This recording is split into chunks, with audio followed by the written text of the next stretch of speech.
ఎందుకీ బుల్డోజర్ల పాలన విధ్వంసం చేయడం తప్ప కట్టడం కనీసం తెలియదా ఈ కాంగ్రెస్ పార్టీకి అనే ప్రశ్నలు ఉత్పన్నమవుతున్నాయి.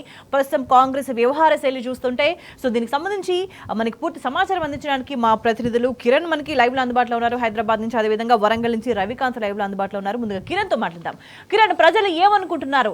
అందాల పోటీలు జరుగుతున్నాయి, అసలు వాటి వల్ల ఏం ప్రయోజనం అనేది సంబంధించి వివాదం ఒక సైడ్ పక్కన పెడితే, ఎందుకంటే ఎటువంటి సందర్భంలో జరుగుతుందనే దానికి సంబంధించి కూడా అందాల పోటీలు వివాదాస్పదమైన అయినప్పటికీ మొండి వైఖరిగా ముందుకెళ్తున్నాడు రేవంత్ రెడ్డి. అది పక్కన పెడితే ఇంకోవైపు బుల్డోజర్లతోని ఇండ్లను కూల్చేయడం ఎందుకు, చిరు వ్యాపారుల దుకాణాలను కూల్చేయడం ఎందుకు, ఎందుకు ఈ ధ్వంసం, ఎందుకు ఈ విధ్వంసం, దీనికి సంబంధించి ప్రజలు ఏం మాట్లాడుకుంటున్నారు? ఖచ్చితంగా, ఎందుకంటే రేవంత్ రెడ్డి ప్రభుత్వం ఏర్పడిన 17 నెలల నుంచి బుల్డోజర్లతోటే పాలనంతా కూడా ప్రభుత్వం కొనసాగుతోంది.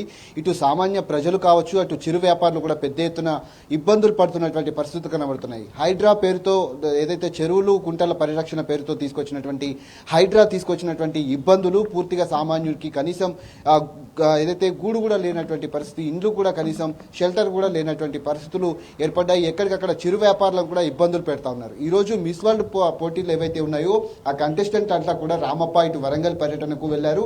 అయితే గత 2 రోజులుగా హన్మకొండలో ఉన్నటువంటి కొన్ని చిరు వ్యాపారులకు సంబంధించినటువంటి ఏదైతే ఫుట్పాత్ల మీద ఏర్పాటు చేసుకున్నటువంటి వల్ల ఏదైతే ఆ షాపులన్నీ కూడా పూర్తి స్థాయిలో బుల్డోజర్లతో కూలగొట్టినటువంటి పరిస్థితులు కనబడుతున్నాయి. గత 17 నెలల నుంచి ఇదే పరిస్థితి కనబడుతుంది. గతంలో హైడ్రా పేరుతో కావచ్చు, మూసీ సుందరీకరణ పేరుతో ఉన్నటువంటి పేదల ఇండ్లను కూడా కూల్చినటువంటి పరిస్థితి మనకు కనిపించింది. ఈ రోజు మిస్ వరల్డ్ పోటీల నేపథ్యంలో చిరు వ్యాపారులను ఇబ్బందులు పెట్టేటువంటి ప్రయత్నం చేస్తున్నారు. పైసా కూడా పెట్టుకొని ఏదైనా చిన్న షాప్ పెట్టుకొని ఈ రోజు కుటుంబం గడిస్తే చాలు దేవుడా అంటూ వాళ్ళంతా కూడా పెట్టుకున్నటువంటి షాపులన్నింటినీ కూడా పూర్తి స్థాయిలో కూల్చేశారు. ఎక్కడికక్కడ బుల్డోజర్లతో వాళ్ళ షాపులకు సంబంధించి కనీసం సమయం ఇవ్వకుండా వాటన్నింటినీ కూడా కూల్చినటువంటి సందర్భం కనిపించింది. ఇటు హైదరాబాద్ లో కూడా నిన్న GHMC అధికారులు పూర్తి స్థాయిలో ఏదైతే చార్మినార్ వద్దకు ప్రపంచ సుందరిమణులు వెళ్తున్నారనే సందర్భంలో పూర్తిగా కుక్కలను, ఏదైతే వీధి కుక్కలు ఉంటాయో వాటన్నింటినీ కూడా దాదాపు 50కి పైగా వీధి కుక్కలన్నింటినీ కూడా పట్టుకోవడం జరిగింది.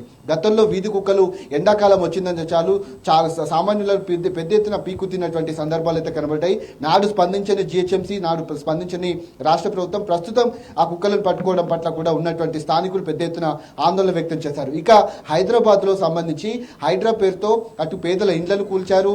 ఎక్కడికక్కడ బఫర్ జోన్లు అంటూ FTL పరిధిలో ఉన్నాయంటూ కూడా వాటన్నింటినీ కూడా కూల్చినటువంటి పరిస్థితుల నేపథ్యంలో, అటు మూసీ సుందరీకరణ పనుల నేపథ్యంలో మూసీ వెంట ఉన్నటువంటి బడుగు బలహీన వర్గాలకు సంబంధించినటువంటి సామాన్య ప్రజల ఇండ్లను కూడా కూల్చినటువంటి సందర్భాలు కనబడ్డాయి. ఈ 17 నెలల నుంచి కూడా రియల్ రంగం పూర్తి స్థాయిలో 50% పడిపోయింది. ఎక్కడ కూడా ఇండ్లు కొనేటువంటి పరిస్థితి లేదు.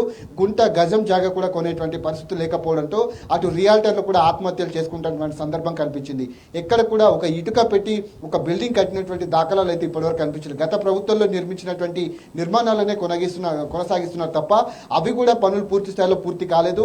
మీరు 18 నెలల కాలం పాటు చాలా వరకు ఇబ్బందులు పడుతున్నటువంటి నేపథ్యంలో మిస్ వరల్డ్ పోటీలతో వచ్చేటువంటి లాభం లేదు.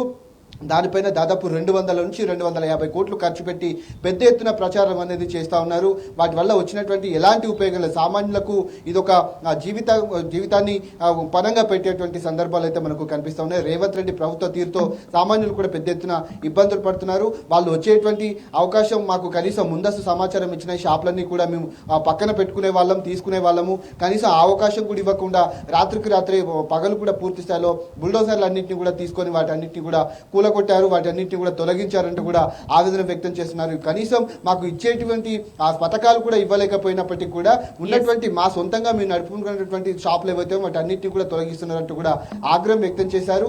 మిస్ వరల్డ్ పోటీలకు సంబంధించినటువంటి అంశంలో ఈ నెల 31 వరకు కూడా మిస్ వరల్డ్ పోటీలు జరుగుతాయి. ఇంకెన్ని దారుణాలు, ఇంకెన్ని ఘోరాలు రాష్ట్ర ప్రభుత్వం చేస్తున్నారనే దానిపైన కూడా సామాన్యులు పెద్ద ఎత్తున ఆందోళన వ్యక్తం చేసినటువంటి సందర్భాలు అయితే మనకు కనిపిస్తా ఉన్నాయి.